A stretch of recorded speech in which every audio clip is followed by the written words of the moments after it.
Oke, ini ya analisis organisasi. Nah, ini contoh-contoh teman-teman. Kita akan juga bikin semacam daftar seperti ini dari mulai level teknis. Ini fokusnya apa, kemudian aktor yang akan bermain siapa, kemudian tahapan sistem pembelajaran dan pembahasan dari pembelajaran-pembelajaran tersebut. Ini dari mulai mendiagnos kebutuhan pembelajaran, kemudian desain pembelajarannya seperti apa. Ini kalau WI paham ini ya, teman-teman WI ya. Kemudian implementasi pembelajarannya seperti apa, evaluasi pembelajarannya seperti apa. Ini untuk semua level ya. Ini contoh level teknis, kemudian level operasional, level strategis. Jadi berbagai level kita susun ininya rancangannya. Nah, izin Pak Bambang, ini teman-teman ini yang dilakukan di lembaga administrasi negara sedikit saja ya, sharing di LAN. Ini yang kita buat terkait HCDP di LAN.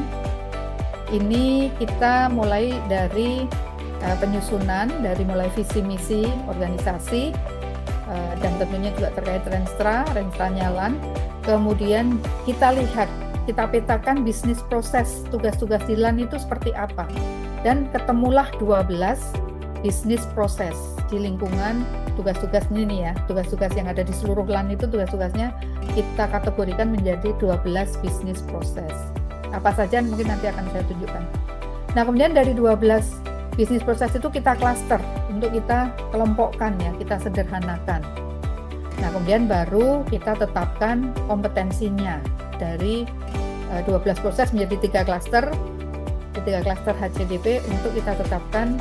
Tiap-tiap klaster itu butuh perumusan pengembangan kompetensi apa, terutama di tiap jabatan. Jadi ini memang kita simpelkan ya, dari 12 poin bisnis proses kita simpelkan menjadi 3. Nah, ini contohnya seperti ini teman-teman, bisnis proses map yang ada di LAN. Ada masalah pengelolaan perundang-undangan, kemudian ada yang pengelolaan kajian, kemudian ada pendidikan tinggi. Ini kita punya perguruan tinggi ya, ada STIA, Politeknik STIA. Kemudian yang terkait sosialisasi, promosi dan publikasi administrasi negara. Kemudian ada diklat, aparatur yang terkait dengan pengembangan kompetensi. Kemudian ini yang terkait pembinaan jabatan fungsional tertentu, karena kita membina 3 jabatan. Kemudian yang terkait pengelolaan SDM, pelayanan informasi, hubungan antar lembaga, humas, kemudian pengelolaan teknologi informasi, pengelolaan administrasi umum dan hukum, pengelolaan rencana dan anggaran, dan pengelolaan organisasi dan sistem manajemen. Kemudian disederhanakan menjadi 3 klaster ini, yaitu klaster 1 yang terkait kajian, kebijakan dan inovasi, kemudian klaster 2 yang terkait dengan Bangkom, pengembangan kompetensi dan pelatihan-pelatihan, dan yang ketiga klaster yang terkait dengan supporting atau penunjang. Ini biasanya di sekretariat begitu ya, kalau di Pemda di Sekda, yang di bawah Sekda seperti itu ya. Nah, setelah itu memanfaatkan data kesenjangan kinerja dan kompetensi. Jadi kita cek dari data-data kesenjangan dari hasil penilaian ya.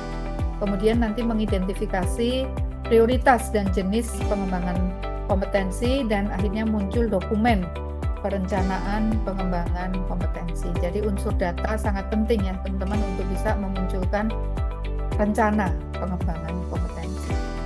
Nah, tadi saya juga beberapa kali sampaikan bahwa untuk AKPK ini juga penting sekali terkait dengan pengukurannya ya, penilaiannya, pengukuran kompetensi.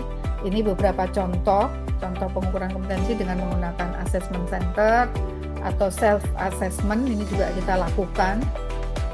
Kebetulan assessment center kami mempunyai ya, ini di Jatinangor kami mempunyai assessment center di sana, sehingga ini bisa kita manfaatkan. Kemudian self assessment ini juga biasanya semua pegawai itu melakukan self assessment.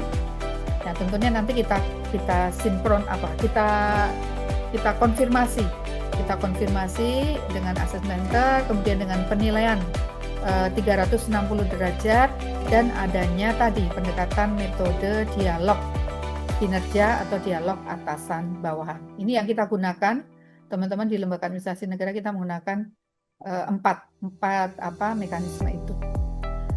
Nah, itu semua tadi juga untuk melihat kompetensi teknis setiap pegawai, kompetensi manajerial, dan kompetensi soft skill. Nah, ini mungkin teman-teman juga perlu, mungkin ini sesuatu yang cukup baru, tapi sebenarnya ASN itu harus mempunyai 3 kompetensi. Kompetensi teknis, kompetensi manajerial, kompetensi sosial kultural, siapapun itu.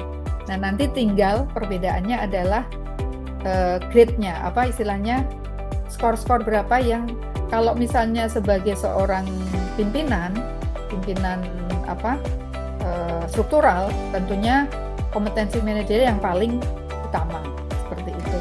Nah, nanti kita lihat contohnya ya.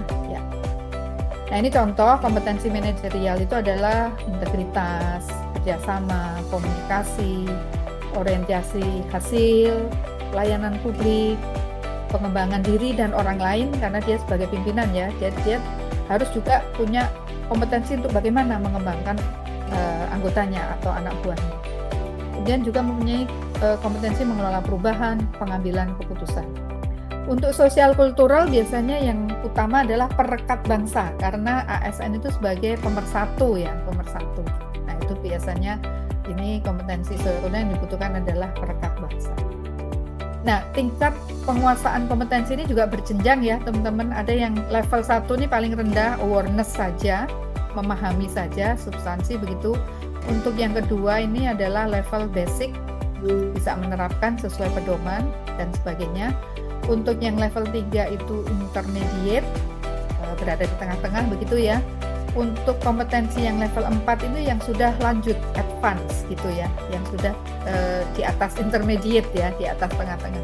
Nah, yang paling tinggi yang sudah expert, sudah ahli, seperti itu. Jadi ada tingkatannya, kompetensi itu ada tingkatannya sesuai dengan kebutuhan. Nah, ini teman-teman contoh. Contoh ini kebutuhan untuk JPT, jabatan administrator maupun jabatan pengawas dan pelaksana. Ini saya ingin menunjukkan satu saja ya, ini ya contohnya ya. Untuk kompetensi manajerial, kalau makin tinggi JPT utama eselon 1, otomatis grade-nya harus paling tinggi, 5. Paling 5. Coba kita bandingkan dengan pelaksana. Pelaksana untuk kemampuan manajer juga harus ada, punya. Bukan tidak sama sekali, ada. Tapi pelaksana itu untuk kompetensi manajerial levelnya hanya dibutuhkan di angka paling rendah, di angka 1. Nah, nanti makin naik sebagai eselon 4, eselon 3, kemudian eselon 2 itu makin meningkat untuk kompetensi manajerial. Sedangkan untuk kompetensi soft skill tadi perekat bangsa, ini juga sama. Makin tinggi jabatannya, dia juga makin harus tinggi kompetensi sosial kulturalnya untuk perekat bangsa. Sebagai seorang pimpinan jangan justru memecah belah begitu ya.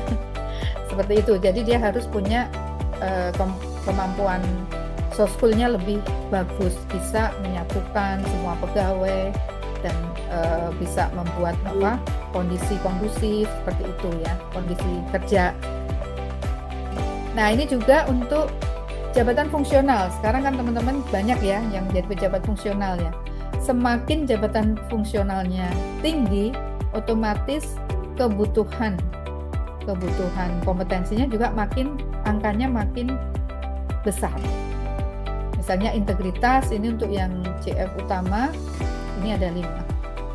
Tadi izin Pak Bambang sebagai CF Madya ya, ini di bawah CF utama. Dan seterusnya, makin jabatannya makin bawah, itu makin kecil persyaratannya begitu ya, potret kompetensinya. Ya, seperti itu teman-teman. Nah, ini contoh saja, ada satu contoh izin ini bagaimana kita melihat integritas. Maaf ya, ini mohon maaf, mudah-mudahan tidak ada efeknya ya. Ini kami mengambil contoh Kepulauan Bangka Belitung terkait penilaian integritas. Ternyata masih dibutuhkan, ada need untuk mendorong integritas karena pegawai yang dinilai yang di bawah standar masih cukup banyak. Ada di paling tinggi ya, grade-nya paling tinggi. Dan yang melebihi standar, yang over, yang sudah bagus gitu, ternyata cuma sedikit begitu ya. Nah, ini yang paling pas, ini yang pas, yang memenuhi standar, tapi juga ini sudah cukup bagus ya. Ada di angka hampir 2000, hampir di atas 50% ya. Sudah di atas 50% berarti sudah cukup bagus kondisinya untuk penilaian integritas ya. Nah, disinilah yang masih perlu diintervensi ya, bagaimana untuk integritasnya harus diintervensi dengan berbagai program. Nah, ini tadi contoh teman-teman untuk mengatasi gap kinerja tadi, misalnya dengan dialog atasan bawahan. Ini yang tadi juga sudah saya sampaikan, sekarang banyak dilakukan, bisa dengan coaching, bisa juga dengan mentoring.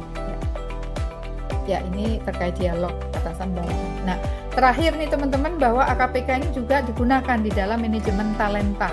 Nah, ini gambarannya bagaimana frame manajemen talenta yang dari mulai awal, bagaimana kita juga menerjemahkan dari makro, prioritas pembangunan nasional, visi misi, ransel dan sebagainya, sampai nanti kita bisa mengkelompokkan di sini. Bagaimana kotak-kotak talenta teman-teman pegawai ini bisa masuk ke kotak 1 sampai 9. Nah, di sini adalah poinnya. Setelah kita ketahuan apakah dia di angka 7, 8, 9, ini suksesi bisa di lingkup instansi. Untuk yang berada di kotak 7, 8, 9 ini layak untuk dipromosikan di instansi di Kota Tangerang gitu ya.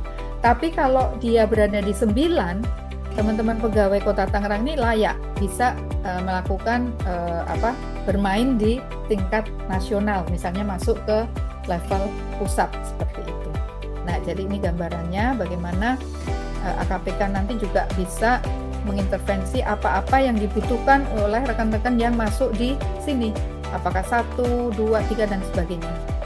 Ya, ini adalah contoh-contoh intervensi programnya seperti ini. Ya, silakan, mungkin ini nanti bisa kita perdalam. Nah, ini teman-teman, jadi untuk menggunakan manajemen talenta itu memang poinnya ada di sini.